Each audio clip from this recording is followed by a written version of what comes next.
All right, guys, back at Southeastern 14 with Max Barr. We continue our SEC basketball previews for the 23-24 season and on to the Tennessee Volunteers. But quickly, if you want to advertise or sponsor here at Southeastern 14, give us a shout at caroline.smith at southeastern14.com. You're going to see it scrolling there right at the bottom of the screen. We're looking for advertisers, looking for sponsors. You can sponsor any show here on the channel. You can sponsor the entire channel if you want to, or you can just sponsor Max. Like, you can just sponsor Max if you want to sponsor him. They're all options. You can do that. So reach out, caroline.smith, southeastern14.com, looking for advertisers and sponsors here on the show so we can give you more great content, SEC football, basketball, and baseball. But we're talking about basketball, and we're talking about the Tennessee Volunteers because they are a team that, no surprise, high expectations heading into the season. And Max, as always, we start with the coach here, Rick Barnes. And Rick Barnes done some pretty good things in Tennessee. If you ask you or I, fan base may have some different opinions on how far they've gone and the lack of tournament success, which we know is something that is repeated year in and year out. But you cannot deny the overall number of wins and the trajectory of the program since he took over there. Start of the 2015-16 season, they went 15-19 that year. Since then, they've done pretty well. 25 wins last year, 27 wins the year before, 31 wins 2019, 26 the year before that. And Tennessee's had a lot of success under Rick Barnes. And I think now it is just continuing to be, can they keep this thing going? Which you and I are going to go ahead and give you a spoiler alert. I think they're going to this year. But it's just when they get that NCAA tournament success, and can the offense continue to evolve? Because those are, I think, always the questions, it seems, when it comes to Rick Barnes' teams at Tennessee. Yeah, it's been the defense that has driven this team the past few years, and I think that's no secret if you're Putting a it fan of the lightly, Vols. perhaps. But listen, when you look at the numbers here, last 5 years, he's been top 10, 3 out of the last 5 years. Okay, so you're dealing with a great program if they've been able to maintain this success throughout all these changes that college basketball is going through. The offense is clearly what has been in question the past few years because you're looking at a top 5 defense nationally the past 3 years. It was number 5, then number 3, then number 1. Just can't get any better than number 1. So does the defense stay where it's at? Probably around top 10 defense. Don't see it falling off the wheels. The only question is, how is this offense going to evolve? And I think it all starts with the backcourt, who they brought back, but also who might emerge. What are your thoughts on the backcourt here, Blake? Yes, they've got some options for who might emerge, I think, and it's going to start with your guy. I'm going to call this guy your guy all season, and Let's go. it may turn out well because Freddie Dilione is someone that you jumped when we were doing our stuff this summer. I think maybe in the point guard rankings, right? When we were talking about kind of under the radar sleeper type Yep. guys, and 6'5" comes in. And hey, here's your role. You need to be the guy until we can get Zakai Zeigler back. What a role to step into because there's a lot of pressure on that because Zeigler, had become one of the best point guards in the SEC last year, easily one of the best defenders, in my opinion, the best defender in the SEC. And now, Freddie Dilione here is tasked with coming in right away. Remember, he joined the team mid-year last year. So he had that experience of being able to be with the team. So he's not a guy that's just new to the program. He's been there now for almost a year by the time the season starts. So I think that's important. And again, he now gets to step in the role of being a point guard on this Tennessee team that is loaded with options elsewhere. I think he's got a great chance to have success here, given what's around him. Oh, by the way, if you didn't know, Santiago Vescovi's back. I apologize to anyone who's not a Tennessee fan because that's probably not good for your team that he's back because I know he can frustrate a lot of teams just based on his ability. And, again, just a versatile guard. We know he can score in a lot of different ways. I've always kind of pointed out, those numbers from an efficiency standpoint can certainly go up. But I just think part of that has been he's had a lot of pressure on him to be the guy offensively when they've hit these stretches where they have not been able to score. And that's put him in a position where sometimes he has to take some tough shots, and that can take your percentages down. But when you really look at the backcourt, it is going to start with Dilione because he's the point guard probably. I think he's got the ability to really thrive in this role. Rick Barnes very high on him. But when you look at Vescovy, We don't know when Ziegler's going to return, so I think it's hard for us to kind of preview his role right now because we know what it's going to be if he comes back and he's completely healthy. He's going to be, I think he'll be the starter. But you know what? Even if he has to come off the bench as the guy who comes in and maybe they kind of ease him back into action, that's fine because we know how talented he is. But then you go down the line here, Max, and you can take this wherever you want to go with it. My guy, Josiah-Jordan James is back. Jordan Gainey comes in, big time scoring ability, I think. Jemai Meshack is back. You know what? I'd say all these guys, okay? Just think about this, Max. Dilione, Vescovi, Zeigler, James, Gainey, Meshack. If we just take that group, here's what I want you to think about. I want you to think about how many different things all those guys can do. They don't all do the same thing well, right? Like they all kind of complement each other. And that is what I think impresses me most about this Tennessee team is they all have strengths that seem to just kind of mesh well together. And I hope that means the offensive issues specifically are put to rest because I think there is a lot of potential just with these guys that are going to play in the backcourt on the wing and such. Yeah, if you can't tell, me and Blake are very excited about this Tennessee team. This is the thing. I'm not gonna say Ziegler's injury is a blessing in disguise, but it might turn out that way if Freddie Dilione can really start getting some good reps in the beginning of the season, and then Ziegler kind of eases back in, and now you have two starting point guards. Yeah, and you know Vescovi can handle the ball, so I think that's going to be in the long run. It's going to be very beneficial for this backcourt just to get Dilione those starter reps right out the gate. But to add on to what you said about how all these pieces fit together, I mean, Jordan Gainey is also just not being talked about enough. He's going to be a knockdown shooter that can really space the floor. I think of kind of think back to that UConn team from last year where it's like they would bring on Naheem Aline and they would bring on Joey Calcaterra from the bench. And it's like, oh, geez, these guys know their roles really well. And if you give them just an inch too much, they're knocking down a three in your face. That's what these guys can be able to do. But then also on the flip side of that, you have defensive specialists in Josiah-Jordan James and Jemai Meshack who can really lock down athletic backcourt players on the opposing team. So if say you're playing an FAU and you really need to lock down these quick, fast guards, boom, there's Meshack, there's Josiah-Jordan James, oversized guards. If you want to run and gun, you can run and gun. There's just options offensively that this team hasn't had recently. So I'm all over my guy Freddie. I think he's going to be in for a big year, but also just this whole backcourt as a whole. I feel like Vescovi's going to be unlocked almost. He's not going to have all that pressure on him. Yeah, I think that's it. Because again, I think that's what has been part of the numbers. We said his scoring numbers and percentages and all that, but like I feel like this group, you said it unlocked. I think it unlocks a lot of things they can do now offensively, just that can be driven by their guards because of again the options that they have here and the way they all complement each other. I think very well, and you're just adding more of a scoring punch. Which, oh by the way, we're going to get to someone else here in a second that should be able to add a scoring punch as well in the front court. And so I just think you're going to have less of those.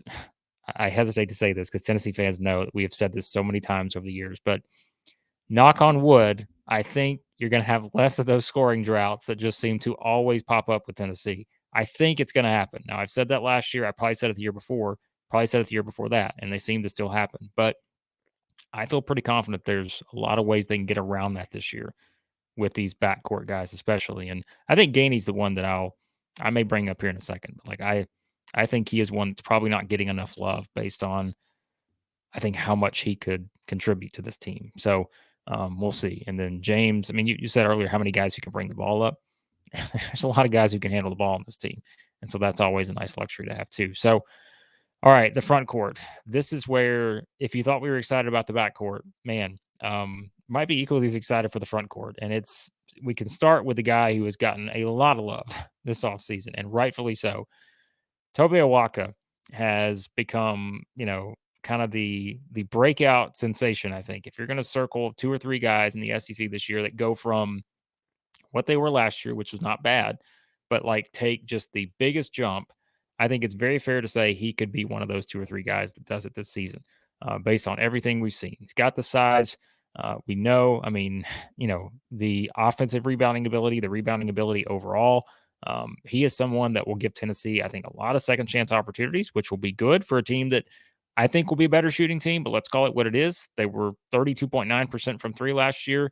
Was not great. So we'll see if that improves this year. But if they're not, if they're clanking shots, Awaka's presence on the floor gives them a chance to get another one. And we just know he's going to be able to do that.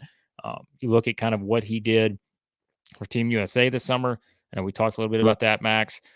Had a great summer with them, the U19 World Cup, averaged a double-double. So many things he can do there. And then it's like he's not the only guy, though. There could be people that are more intrigued by the addition of Dalton Knecht, and he's someone that, again, scoring, scoring, scoring. Let's just put this on loop, okay? With Tennessee, scoring, scoring, scoring, because that's what it comes down to. And if anyone wants to question whether Rick Barnes has brought in scoring, he's done just that. So if this team doesn't meet the expectations offensively, if you still have those droughts and there's still frustration, then yes, like put your frustration on the head coach, because I think he's done everything he can to bring in a group offensively that could really be great on offense. And I don't know that we've said that a lot necessarily, even though the numbers sometimes have supported it. But Knecht can score in so many different ways. He was the guy who led them in scoring this summer, or that trip to Italy, whenever it was, they took that. And so when you look at it from that standpoint, Awaka, breakout candidate. Knecht, breakout candidate. Jonas Adu probably doesn't get a lot of love either, but the guy has a ridiculous wingspan. He's going to, help them defensively. He'll block shots. I don't know that he'll be asked to do a lot offensively because he really probably won't have to. And that's fine. You don't need him to do that. JP Estrella's there, 6'11", another guy who can step out and make shots.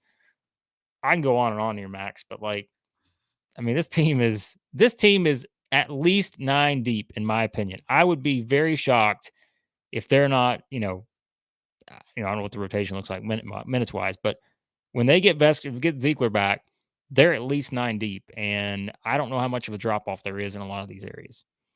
That's the thing right there. There's not a big drop off. That's the key right there. This team has depth, but it's quality depth. Here's what people aren't thinking about when we're talking about Dalton Knecht. 6'6", 6'7", about the same height as Josiah-Jordan James, able to play that 3-4 kind of role. You have the ability now, when you look at whether it's Dilione, Zeigler, Vescovi, Gainey, Josiah-Jordan James, and Knecht, kind of those 6 guys, you can play them 1 through 4 and then have just Adu or Estrella or Awaka at the 5, and you can go 4 out and really stretch the floor on offense. So that's what I really like, that addition of Knecht. You can kind of add that 3-point shooting specialist that Josiah-Jordan James doesn't really specialize in. You can now have that with Knecht. So I think that just the options are endless. And then I'll talk about Tobe Awaka down the road a little bit also. But last night, actually, I was rewatching. If you're a true college basketball fan, if you really love college basketball, there's this guy on YouTube. It's like Matthew Loves Ball or something like that. And he posts these 30-minute extended highlights. It's almost like a little mini game you can watch. And I was watching a bunch of Tennessee last night, and one of the commentators one time was like, "Man, he looks like Shibwe." And it just a light bulb flashed in my head. I was like, "Oh God." So I'm not saying he's going to be Oscar Shibwe. I'm not saying that, but those kind of possessions where it's like 2 or 3 missed shots and then 2 or 3 offensive rebounds in a row, and it's just like an extended possession. That's what Tobe Awaka is going to be able to do for this offense. And I just imagine you're playing at Tennessee, you crawl within 5, and you got to play defense for 30 seconds, and you get a bad shot, and it clangs off the rim. And then what happens? Awaka snatches it and kicks it out for a 3. You're down 8. It's like I can just see it already. I can see it happening already. You're right with the 9-10 deep. I mean, is JP Estrella going to be like that Donovan Clingan level off the bench where it's like, oh my gosh, this guy's amazing and he's on the bench? Probably not. Clingan's very good, but the level isn't going to drop off a cliff. Estrella's still very tall. He's gonna be able to protect the rim defensively. The defense is not gonna drop off. So, I mean, what what is there not good to talk about? I mean, we could go on and on. Well, and that's where I think, like, picking an X factor for this team, I could pick 3 different guys here. Yeah. I mean, I could say, "Hey, it could be Dalton Knecht because they need him to come in and score just because of the position that he plays. They need someone that can score consistently there." Um, and I think they're gonna use him as that. They're gonna use him as someone they know that can score in so many different ways. We told you we were laughing and we did the Auburn preview, right? It's always about, can the big man step out and make shots? Well, he can. Like, we know that. Like, Yeah. he will absolutely do that. And Tennessee's already seen it this summer. Like, he will step out and make shots. So I think he has to be someone. You're transferring up. We always say it. Guys who transfer up, I think you're always gonna have questions. But he has to be able to come in and be a consistent scorer for them because, again, that takes pressure off of Vescovi. That takes pressure off of all these other guys. So I think you could go with him. At the same time, you could say it's Freddie Dilione because he has to be the point guard until Zakai Zeigler comes back. You could say Zakai Zeigler because, does he come back completely healthy? If he does, boom, like, that guy does so many things that no one else can do on the roster. And so pick him. But you know who I'm going to pick? You know who I'm going to pick? My guy, Josiah-Jordan James. Because here's the thing. What has really hurt Tennessee, or what last year at times, and probably the year before, because I feel like the common theme every year we have at Tennessee is it seems like injuries are always something. And unfortunately for James, like, he has just had a lot of injuries over the year. I know reading Blue Ribbon, like, that is something they brought up. Like, yes, like, injuries have just been a thing, and that is limited time for him and all that. But when he is on the floor, always said he's one of the most versatile players, not just in the SEC, but I think in college basketball, period. And he can do things, as we talked about with other guys, that no one else on the roster can do because of his versatility, his ability to guard anybody on the floor. Doesn't matter who he is, he can guard them. And I think that type of guy is invaluable. So I hope this is a season where he's able to play 30 plus games, be on the floor 25 plus minutes, because that is going to make Tennessee a championship contender, in my opinion. So I'll go with Josiah-Jordan James. But like I said, you could literally pick 5 or more guys on this roster as the X factor based on what they can do. Yeah, have your pick of the litter. There's just gonna be so many people so many quality players. It's just, I think you know where we're gonna have this team in our rankings just by the way we're talking about them. But Yeah. I went with Awaka as my X factor, but now that I'm thinking about it, I kind of think Awaka is already there just because we of the summer breakout that we kind of had and just the expectations that are set for him. I think he's So, gonna live up to them. So now that I think about it, I think I'll actually go Zakai Zeigler. And I'll, yeah. I'll go Ziegler because we're not going to see him at 100% first few weeks. So whatever that Tennessee team we see in the non-con, add in that X factor of Ziegler, that defensive maestro on the perimeter. Now does that, if they're number 5 in the country without Ziegler, now add him. You see where Yeah. I'm getting at? You know what I mean? So, Yeah. I mean, if put it this way, if Ziegler is just completely a different person, the explosive step isn't there, the injury really hampered him, and you can see it. He's a step slower. Then you go to my guy Freddie Dilione, and is he gonna step in that role? So I mean, X factor for this team, I'll go with Ziegler because I think that he might be able to take this team to like number 1 team in the country if they're at the level I think they'll be at to start the season. But watch out for Freddie Dilion. That's all I'll say. Yep, I agree. There's multiple options, as we said, so I'm happy with any of those choices for X Factor. All right, team MVP. I think you could have a couple options here on this one too, but I'm going to go with probably the obvious one. I'm going to go Vescovi Yep, here, team MVP. I think again. in He's agreement. someone else too, right? I mean, think about, like, injuries. I said it. I mean, he's someone Yeah, else that just yeah. had was it shoulder, arm? Yeah, some kind of injury last year, and it was This just like it is was always there. Yeah, and yeah, so it's, yeah. man, I mean, but he's, to me, still what makes everything go. And so yeah, I think Vescovi, just because scoring wise, I don't think there's another option. I mean, I don't mean there's not another option on the team, but like there's not another choice in terms of for me who's going to be the best scorer, unless Connect winds up being that guy. Maybe Gainey surprise some people and all of a sudden just shoots up into that. Don't know. Maybe it's a walk. Who knows? Like there are, again, a lot of options, but I'll go Vescovi for MVP. Yeah, Vescovi actually, when I think of, because I've absolutely loved March Madness my whole life, and one thing that me and my friends always say when we're picking a bracket or we're trying to place a bet or something is, do they have that guy that's going to make a shot Yeah. when there's only 30 seconds left, and they're down by 2. Think back to the UNC Villanova championship when Marcus Page made that like double clutch 3 to tie it. Yeah. One guy can make that shot. That's Vescovi. He Yeah. can, you know what I mean? So he's just what good can't you say about Vescovi? Been there, done that. He's going to be the leader. Yeah, I mean, could be. I don't see. This is where we get into that gray area of like, could Vescovi be an SEC Player of the Year candidate? I don't know if the numbers. I don't know if he's going to put up enough numbers to do that. But just as for Tennessee's team individually, I think he's this team's MVP or most valuable player. Yeah, and I don't, like we said earlier, I don't think he'll have to put up the same numbers He won't have possibly. to. Well, Yeah. you hope that's the case, Right. because if he does, then I think you're maybe in trouble in terms of production elsewhere. But yeah, I think he should have more help. I think in terms of the offensive consistency, as we talked about, because last year some of the guys they brought in were good at times, but it wasn't consistent enough. And Right. we'll see if this group can do that. And so that leads us into the last part here, which is our predictions for Tennessee for the 23-24 season.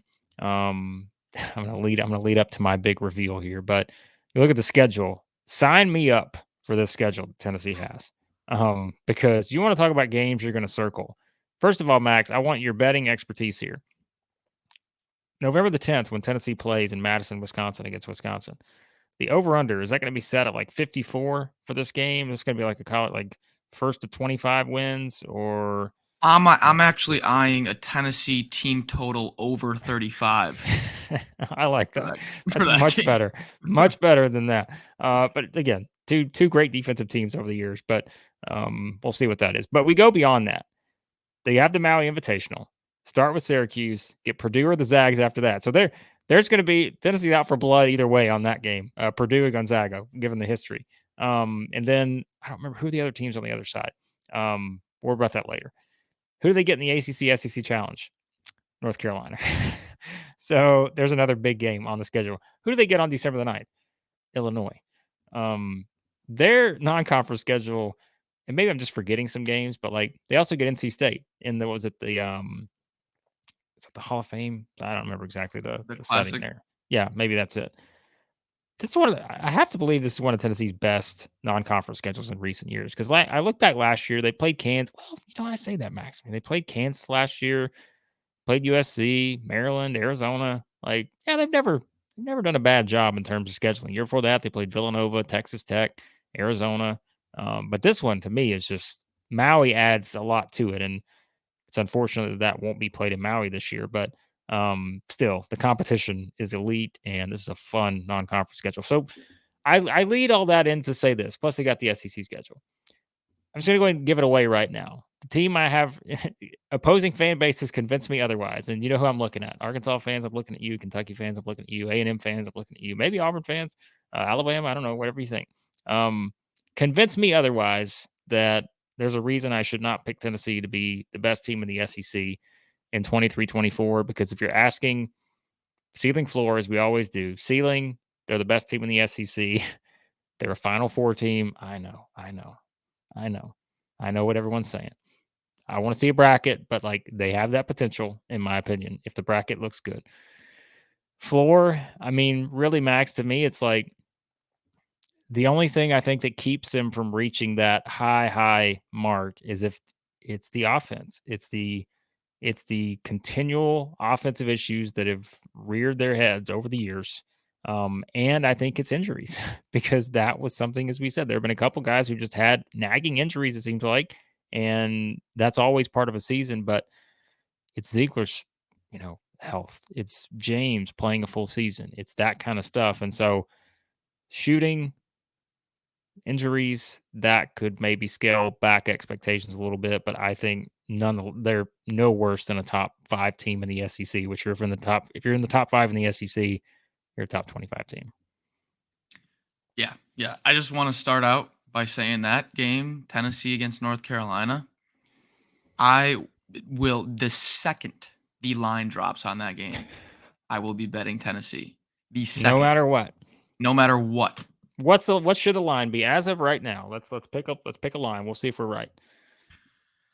Okay. I am I'm gonna find much North lower. Carolina's schedule. I'm much lower than North Carolina than consensus. I don't think this is going to be the rebound people are expecting at North Carolina. But setting a line, I think it would be on a neutral floor, probably about a 3.5 or 4.5 point favorite for Tennessee, and I would be all over that. So you know what's possible?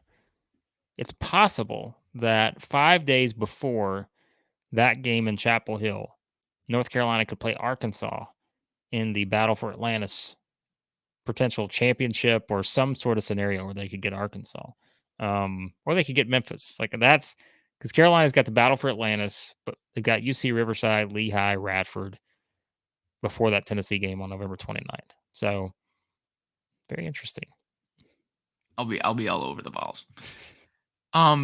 Looking at the season though, I mean, so guys, one way that I like to think, project how does this team change and how do they project is looking at the individual offense and defensive Ken Pom ratings from the year before and trying to project that jump and where the team can improve or regress.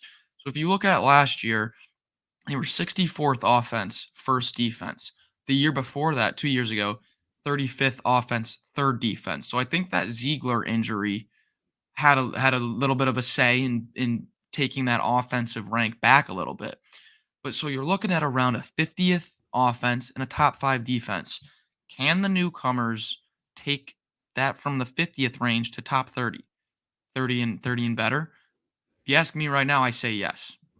I think the additions of Gainey, Knecht, Dilione, and then getting back who we brought back, adding the rebounding, the offensive rebounding rate. That's a big thing that is always the top teams are always ranking high in is offensive rebound rate. So basically it's does the defense stay where it has been the past 3 years and does the offense take a jump? My answer is yeah. I think it's a top 10 team in the country. So if that doesn't happen though, we're looking at that floor. The offense doesn't take that jump. I think the defense still stays where it is. I mean, we've been top five past 3 years. So you'd be still looking at a top 20 team. I mean, I can't see other teams not top 20. I can't see it.